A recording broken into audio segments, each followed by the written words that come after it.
تمہیں کس نے پیدا کیا؟ ہمیں اور ہمارے ماں باپ اور آسمانوں اور زمینوں اور تمام مخلوق کو اللہ تعالیٰ نے پیدا کیا ہے۔ اللہ تعالیٰ نے دنیا کو کس چیز سے پیدا کیا؟ اللہ تعالیٰ نے دنیا کو اپنی قدرت اور اپنے حکم سے پیدا کیا ہے۔ جو لوگ اللہ کو نہیں مانتے انہیں کیا کہتے ہیں؟ جو لوگ اللہ کو نہیں مانتے انہیں کافر کہتے ہیں۔ جو لوگ اللہ تعالیٰ کے سوا اور چیزوں کی پوجا کرتے ہیں یا 2-3 خدا مانتے ہیں انہیں کیا کہتے ہیں؟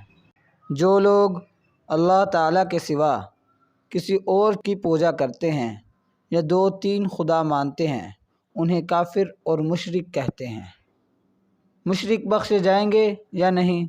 مشرکوں کی بخشش نہیں ہوگی، وہ ہمیشہ تکلیف اور عذاب میں رہیں گے۔